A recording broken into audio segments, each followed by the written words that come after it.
Andreas, Thomas, Tine og jeg, Amanda Ellekilde, vi har lavet en øvelse, hvor vi har titreret på cola, og det er så det, den her præsentation vil komme til at handle om. Vi vil gerne bestemme indholdet af fosforsyre i cola og undersøge titratorkurven for en trivalent syre ved en potentiometrisk syre-base-titrering.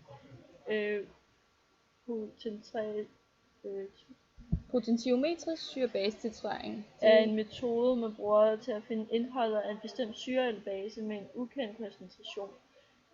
Og vi vil forklare lidt om fremgangsmåden bag titreringen. Først afmålte vi 150 ml cola i 250 ml bærglas og lod det bruse af. Herefter hældte vi cola ind over en vaskeflaske, som vi forbandt til en vandstrålepumpe. Vi lukkede op for vandhanen, så en luftstrøm boblede gennem væsken, og alt carbonsyren blev fjernet fra colaen. Vi fjernede carbonsyren fra colaen, da det kunne reagere med titratoren natriumhydroxid, og dermed givet forkerte resultater. Fordi man kan simpelthen ikke skelne mellem to syrer ved potentiometrisk titrering. Det kan ikke lade sig gøre. Det kommer vi også ind på senere. Så den her figur, den illustrerer altså, hvordan vi har fjernet carbonsyren fra vores cola. Og colaen i vaskeflasken, det var vores titrant, fordi det kalder man væsken med ukendt koncentration, som man titrerer på. Og den hældte vi så i et bærglas, og vi ser vores forsøgsopstilling her. Cola i et bærglas, vi stillede den på en magnetomrører, og vi havde så en burette over med vores natriumhydroxid i, 0,1 molær natriumhydroxid. Og her, den var så holdt af et stativ, så havde vi et pH-meter nede i vores væske, som også blev holdt af et pH-meter-stativ. Yeah. Og så i vores burette havde vi opløsning af 0,1 molær natriumhydroxid op til 0 for at få en lettere aflæsning af vores tilsatte volumen. Denne væske er vores titrator, som vi tilsatte colaen, som var vores titrant, lidt ad gangen. Omkring ekvivalenspunkterne, eller der hvor vi vidste de burde ligge, der tilsatte vi helt ned til omkring 0,2 ml. Og så imellem, der kunne vi godt tillade os at tilsætte et helt eller 2 ml ad gangen. For hver gang vi havde tilsat et vis antal milliliter titrator, aflæste vi på vores pH-meter, som der er kalibreret, den nye pH-værdi af syren og nedskrev værdierne. Altså tilsat titrator og pH-værdi. Vi fortsætter med at tilsætte basen til vi opnåede en konstant pH-værdi. Ja, og vi kalder titrering potentiometrisk netop fordi vi brugte pH-meter til at foretage de her pH-målinger.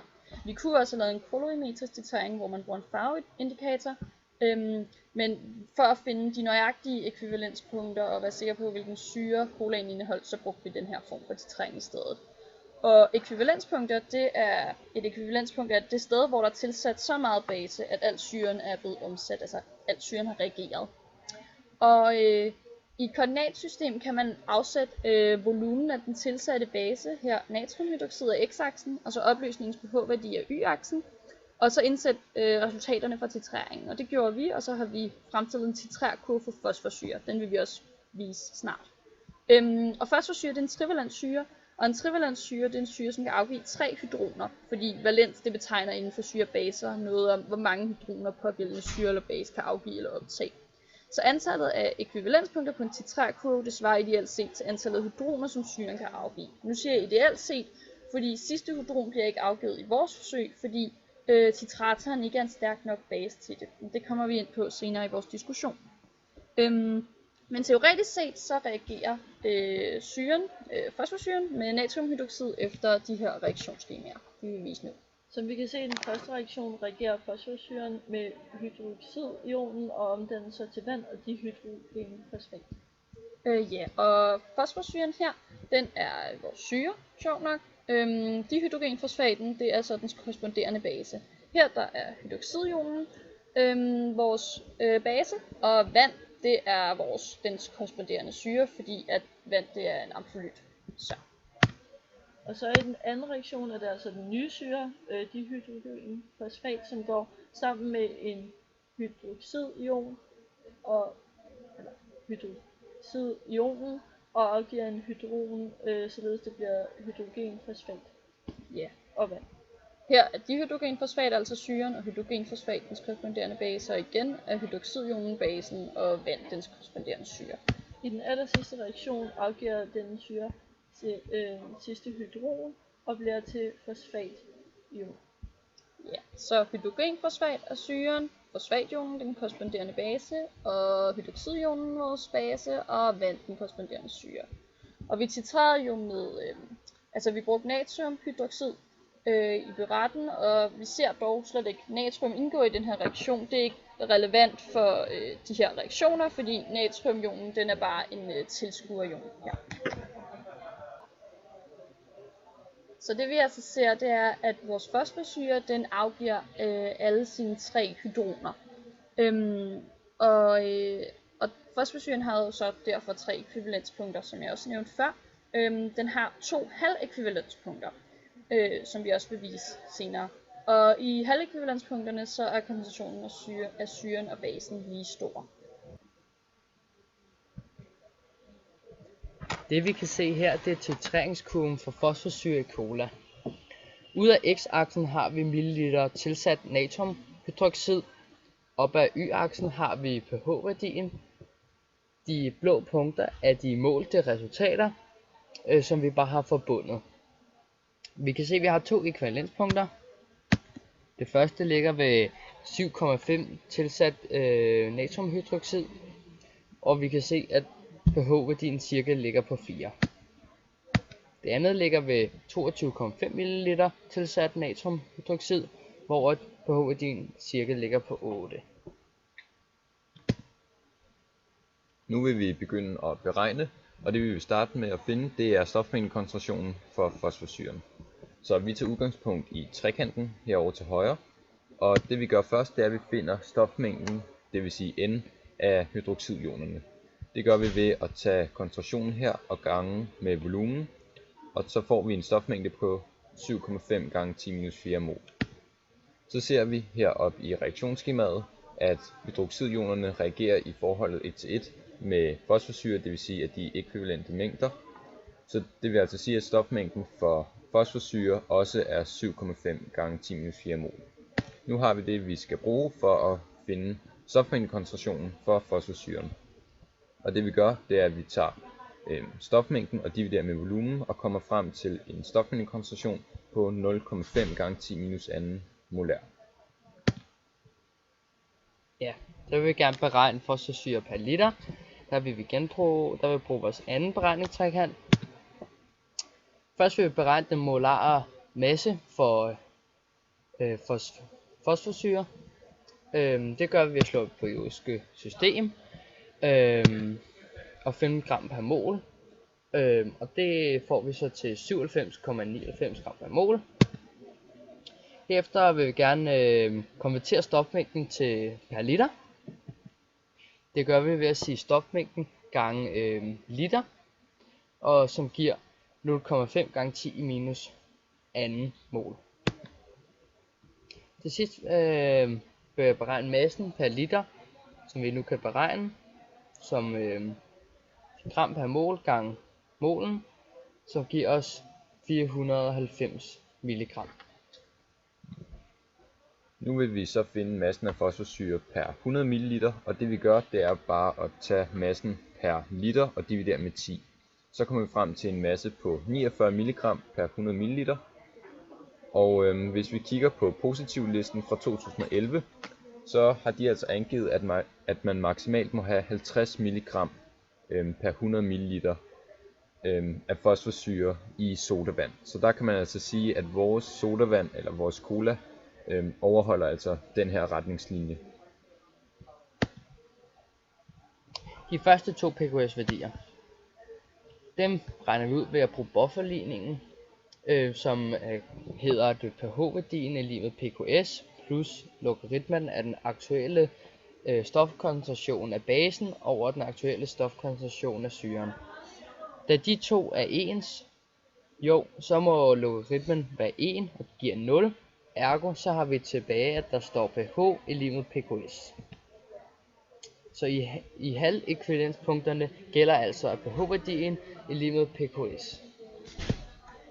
Hvis vi så ser på vores titreringskurve her, så kan vi se, at vores første pKs-værdi, jamen den ligger, eller det første halvekvivalenspunkt, det ligger, hvor pH-værdien er 3, det vil sige, at vores pKs ligeledes er 3. Samme princip gør sig gældende herop ved andet halvekvivalenspunkt, og der er altså pKs 6,75. pH-værdierne i ekvivalenspunkterne. Afstanden mellem halvekvivalenspunkterne er konstante, derfor så må, på grund af at fosforsyren afgiver hydroner samtidig, så hvis vi tager midten af de to halvekvivalenspunkter, må vi altså få ekvivalenspunktet. Så det vi gør, det er, at vi tager pH-værdien i så pH-værdien i ekvivalenspunkter kan altså beregnes af den første pKs-værdi plus den anden divideret med 2, altså at finde gennemsnittet. Det er så det vi gør her, og så kommer vi frem til, at pH-værdien ved det første ekvivalenspunkt er 4,88, mens det ved det andet ekvivalenspunkt er 9,71.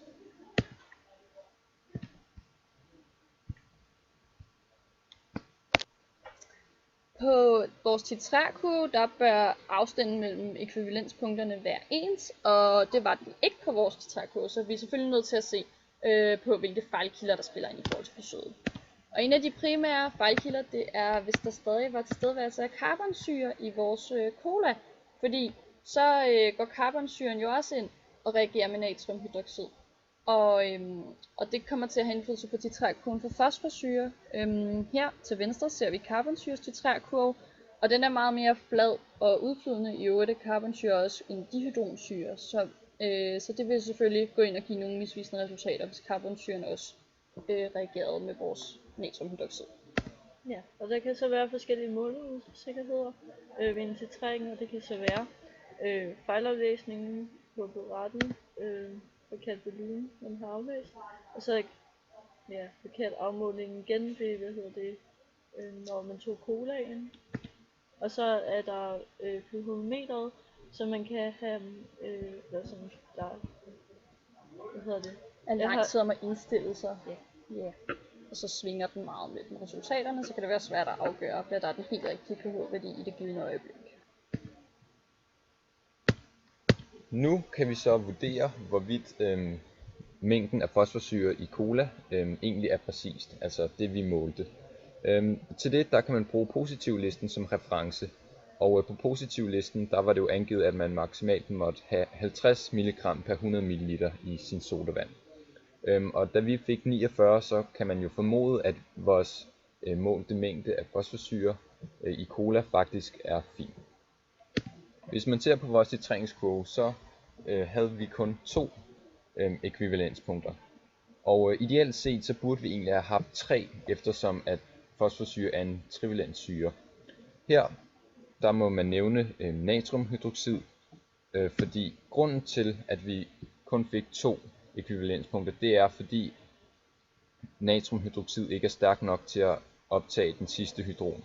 Så hvis vi havde haft en stærkere base, så ville vi have fået en titreringskurve eller det her.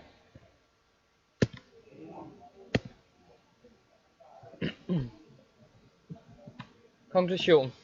Så på baggrund af vores forsøg kan vi konkludere, at fosforsyreindholdet i vores cola er på 49 mg per 100 ml.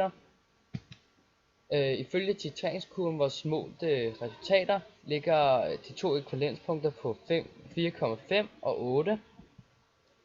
Men vores beregnede pH-værdier i ekvivalenspunkterne er på 4,88 og 9,71. Det skyldes vores fejlkilder. Det var alt for denne gang, så vi vil runde den af her. Hej.